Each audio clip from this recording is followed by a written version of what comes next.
I didn't watch poker, didn't follow poker, didn't do anything.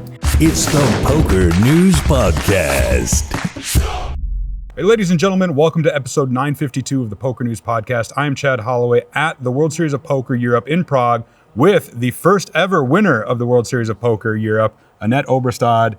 Thank you so much for taking the time. It's been a while. It's been a very long time. I'm happy to be here. Yeah, and you're here not only kind of as a special guest for the WSOP, you're playing and you're still in the main event, the record-setting main event, which is going to take place here in a little over an hour, day 3. You're in the money. Must be pretty exciting. I am honestly so excited. Like, I did not know what to expect coming into this. I mean, this is my first tournament over $1,000 bind that I've played in, 9 years? Yeah. So, like, I had no idea what to expect, but it feels good. Yeah, I seen you had a couple of caches, smaller caches earlier this year, but 2018 was before that. Yeah, for sure. I mean, I took like an 8-year break. I literally did not play a single hand of poker, like during that whole time. Wow. A couple of hands online towards like the beginning of when I started playing again, but like other than that, like just nothing. I completely just tuned out and I didn't watch poker, didn't follow poker, didn't do anything. So it's been weird to get back into the swing of things. Yeah, that is strange, and I want to get into that in just a minute. But before we do, tell me, how's the main event going so far? You got some chips. You feeling good? Feeling pretty good. I mean, yesterday was a little bit rocky in the beginning. I was down to like 15 bigs at one point, and then in front of me there's a race, a 3-bet, a cold 4-bet, and I look down at aces. I'm like, oh, that's a good spot. So I get it in against kings, and then I like pretty much triple up, and it's been pretty smooth sailing, I guess, from there. Yeah.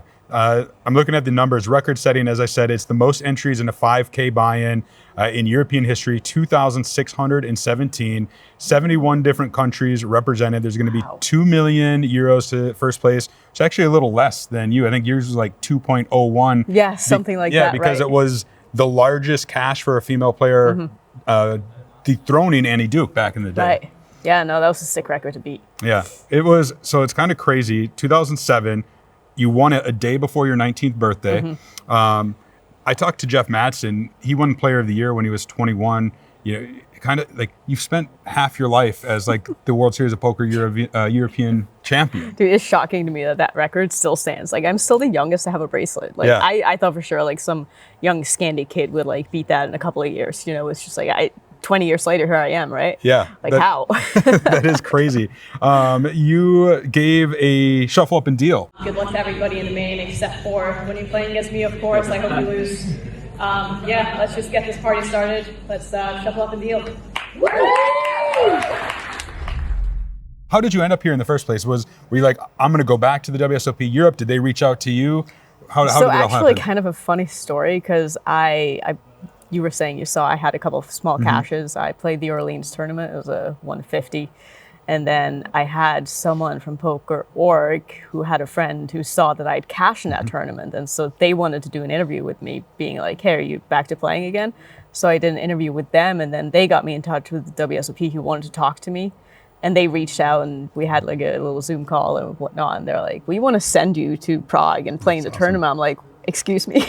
Like, you want to send me and pay for me? Like, really? Like, where do I sign, right? Like, I couldn't say no. So yeah, I did watch awesome. that interview. I had to watch it. Yeah, Craig Trapscott, a good colleague, in the poker industry, did a great job. And it was great to see you back, because it was like, where has she been, or what is she up to? I know that you were doing some YouTubing stuff, some Scrabble stuff. We'll talk about. I still do a lot of Scrabble stuff. Yeah? Yeah. Well, okay, so talk to me, like, what took you away from the game in the first place? There were a lot of reasons why I quit, mostly personal reasons, but also I like towards the end, I was definitely on a downswing, and my mind just wasn't in it, and I felt like, what's the point? Like, I'm not enjoying this. Like, why am I playing? I'm losing money. You know, so really I was just going to take a break for a while, and then I don't know, I never ended up getting back into it.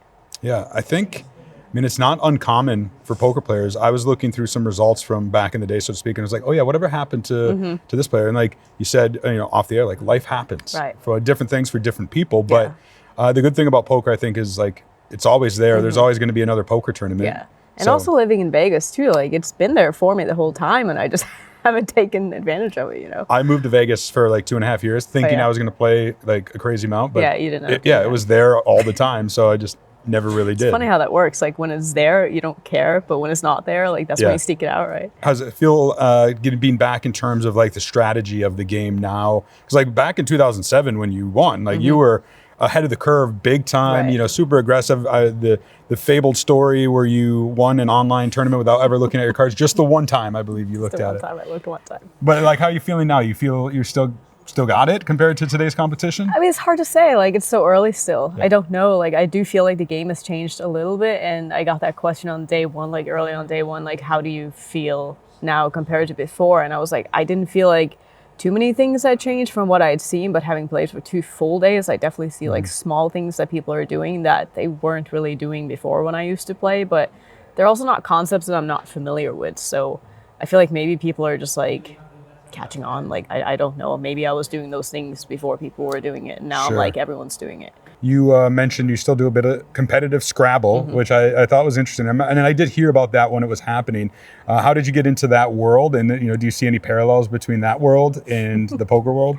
I always liked word games. I remember even back when I used to travel to poker tournaments, I would have Words with Friends on my phone, and I would like sit playing on that, like not really caring about the strategy, but like it was just like fun to me. But I would like kind of study the high probability, like 7-8 letter words just for fun, because I don't like to lose. Right. So I would like kind of play that for like 10, 11, 12 years, and then COVID hit and I found online Scrabble, and I started playing that, and then I found the Twitch community, and I started watching a lot of streamers who played Scrabble, and then I found out that there's tournaments. And then people would be like, there's a club in Vegas. I'm like, huh? So I went to my club, and like I've literally gone every single week since. Wow. And that was 2021, I think. Have you, like, I'm not familiar with the competitive Scrabble world, right? Other than seeing some videos with you online and such, but like, have you made a name for yourself in that world like you have in the poker world, or you kind of fly under the radar more? I guess to an extent, just because people have, heard about me from poker. So like the overlaps are like, oh, that's the girl who plays poker or used to play poker, right? And I mean, I've done pretty well given how not long I've played. Like, I'm in the top division in most of the events that I play now, but I'm not really into running to win because I don't put in the time and effort that I need to get there. Like, I hate studying. I've been the same way with poker too. I hate studying. Like, I hated school. I hated tests. I just want to play. I want to figure it out on my own. I just want to play, So I don't see myself ever becoming like one of the best because I just don't care enough. Is there money to be won in competitive Scrabble? I mean, that's relative. Yeah. I mean, you're not going to pay for your trip if you win a tournament. Okay. Just put it that way. So like, there's money, but not much. Let's assume that you got the main event here, 2 million euros up top. Let's assume that the World Championship of Scrabble or whatever that may be has a 2 million. So money's equal. Yeah. Would you rather win this main event again, WSOP Europe, or would you rather be the world champion of Scrabble? I mean, this for sure. Okay. Like, that would just mean so much more to me, given that I've won it before. And I feel like it would be a bigger accomplishment. Okay, yeah, that's fair. Yeah. You also, as I mentioned, got into YouTubing quite a bit. You had a channel devoted to makeup. What was the genesis of that? How did that come about? And, what was that like, kind of becoming a YouTuber, so to speak? Oh, I guess I'd been watching some makeup content because I wanted to get better at it. So it was a way for me to like, get into that space sort of. And then I realized like, watching all these people looks so fun. Like, I want to do what they're doing. I feel like there's room for me. I felt like my style was a little bit different than a lot of the people I was watching. And I was like, yeah, let's just turn on the camera, see how it goes. Super fucking awkward in the beginning. And like, it took a while to get used to being in front of a camera. But like, I really enjoyed it. And, you start getting some followers, and then brands reach out and they're like, hey, can we send you some makeup? And then it just kind of spirals, and it was just, it was really fun. Yeah, that does, it does something. I know about being in front of the camera a little bit because I did not start out in front of the camera. It was a lot of, and it does take some getting used to, but. That's what editing is for though. Yes, touche. And is that something you're still doing? Something you're going to, not going to return? I mean, so many people have been like, you should start making poker content. And I'm like, absolutely not. Because I watch I've said this before, but I watch Abby, right? And like, she's awesome. And I'm sure if I got into it, people would watch. But reading her comments, I literally just want to cry and run away. Yeah. Like, I feel so bad. Like, I can't handle it. I worked with some of the great hostesses in the poker world, Sarah Herring, Lynn Gil-Martin, Christy Arnett. One lesson I learned from them, especially being females in front of the camera, it's just a lot more harsh than I think, but it's just don't read the comments if you can help it. But that's so hard not to do though. And like you can't help yourself because like there's going to be people who say nice things and you want to read those nice things, and then all of a sudden you see a comment that'll stick with you for the rest of your life. You're like, shit, why did I do? I say that's the issue. Is like you can get 100 Yeah. great comments, Yeah. like, and then But it's there's always that one comment. Yeah. Yeah, it can be brutal. Yeah. Even on this show, you know. Yeah, no, I'm sure. Yeah. Let's talk about. We talked about Scrabble. We talked about makeup. Let's talk about a mutual friend of ours, because it's storied, fabled. I'm from Madison, Wisconsin. Oh. You've been to Madison, Yes, Wisconsin. many times. Players Bar is my hometown. I live just Is it really? about a mile that. from there. Mark Pokerho Kroon Oh, is a that's good so friend of cool. I mine. love the guy. He told me to tell you hello. I was Aw, messaging with him. I love that. Well, said you tell were him hi back. yeah. I will text him after this. He That's said you were great. tag team partners once in the World Series of Poker main event. You went to Aruba with those guys. Yes, that was my first ever live tournament, was Aruba. Really? Yeah, and I got to meet him and hang out with Phil Hellmuth. Yep. It was like so weird. I think it tickles me to think that, you're That is, like, from so Europe cool. originally, Yeah, and then yeah, you were at Players Bar. Yeah, I know. Yeah, I was actually at Players Bar like when I was in Madison for a Scrabble tournament a few months ago. Really? And I wanted to surprise him, but he wasn't there. And I Oh was no. so sad. He's gonna hear that. Yeah, he and knows. think, He knows. Oh, okay. Yeah, he knows. I wish So I would have known texted too. him. We could have done Well, this interview there. I didn't know you were there. That's true. Yeah. Yeah, I was in Vegas for a while and then moved back to Wisconsin to be closer Okay. to family and the Oh, folks. okay. So Nice. Yeah, you're no, in Vegas. Players Bar is great. Yeah. And you're in Vegas, and you've been in Vegas for a while, right? Yeah, for 16 years. Wow. Yeah, full Okay. time. Haven't moved yet. Yeah, and still enjoying it. Like Vegas love can it, be. love it. Yeah, like there's. I mean, the weather sucks in the summer. yeah. But like, I'd rather that than have snow in the winter. Yeah. Like coming from Norway, like there's a reason I moved. I don't like the cold. Do you still have family back in Norway? Do you still Yeah, go back I do. there? I do. I mean, I haven't been back in a very long time.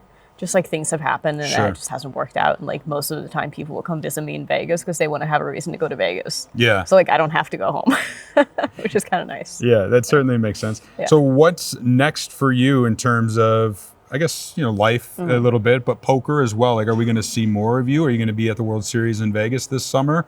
Are you feeling the itch to return and take sure. it, I more mean, volume? it's hard to say because before this, I had mostly been playing cash games because I wanted to get into cash games. It was not something that I'd really dabble in that much before. Like I tried, but I didn't feel like it was for me back then.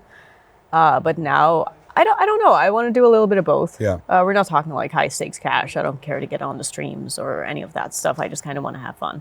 I definitely plan on playing some during the summer. I do have someone that might be backing me. Because I want to have this be more low variance. I don't want to jump straight into it and all of a sudden go on a 100K downswing. Yeah. Because that could easily cost me to just be like, fuck it, I'm done. Yeah. So just want to take it slow, see what happens, play some lower events. And I mean, fuck, maybe I'll win this first. That would be, maybe I'll like- just take back everything I just said. I don't know. I mean, yeah. That would be incredible. I'm looking. Let me pull up the main event. We have live updates on PokerNews.com. 356 players that's a returning lot, though. today. That's a lot. Yeah. Out of 2,617. You're already in the money. It looks like 10,000 euros guaranteed. Yeah, I think I'm about average stack. A little bit above. Anything can happen. Are you anything are you can happen. recognizing any players or anything? Or are they No, recognizing very you? few, Yeah. very few. I mean, only the people that I used to play with before who's come up to say hi, I recognize. I mean, like I said, I had not been following at all. I did look up the people at my table just while I was at breakfast now, and there's a guy to my left who has like $6 million in winnings. Never heard of him. No idea. He's played like some Triton events and like won some high rollers. I'm like, oh, great. Yeah. That'll be fun. And before we wrap this up, I do want to travel back in time if we can, back to 2007, the first ever World Series of Poker Europe. You ended up obviously taking that down, etching your name in poker history. Looking back on that, and then also comparing it to the World Series of Poker Europe now here in Prague. What do you think about when you think back to 2007 in that moment? And obviously life changing. It's so surreal because like it feels like such a blur, but it also feels like it was yesterday. Yeah. Like there's so many emotions. Like I didn't really realize what had just happened. Like I did not know how big of a deal me winning that tournament was going to be. I had no idea. Like for me, it was like, I'm going to go play a tournament. This will be fun. Yeah. And then I won it. I was like, holy shit. And then everything that followed after was just like a dream. Like just crazy. Go in a world where you maybe don't win the tournament, don't go to the tournament, Yeah. don't cash the tournament. Right. Like imagine where life would have taken you, like Not the different roads. where I yeah. am now, probably. Yeah, probably. Yeah, no. Way No. different. Oh, Certainly not sitting here with me in not at Prague. all. Not at all.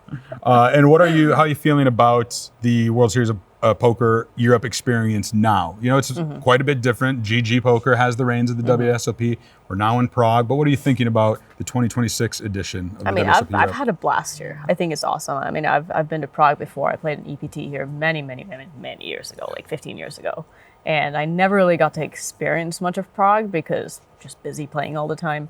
I did manage to have a day off, like before the main event, kind of walked around a little bit, and it was a beautiful city. And I mean, hopefully I'll have one more day off before I go home, but we'll see. No, it's been great. I think the hotel here is awesome. You know, they're running the tournament really well, and I don't really have anything bad to say. I mean, except for the squeaking chairs, but you know, that can be fixed. We've got a little less than an hour before we resume, so I don't want to take up too much more of your time. I do have a pop quiz for you. I have your Hendon Mob pulled up. Do you know your first ever Hendon Mob cash? Oh my God, my first cash. It was not the main event of WSOP Europe. No, it was Aruba, right? It was in Aruba. Yeah. Did I get 27? 36? I don't 37. Okay, Combine those two.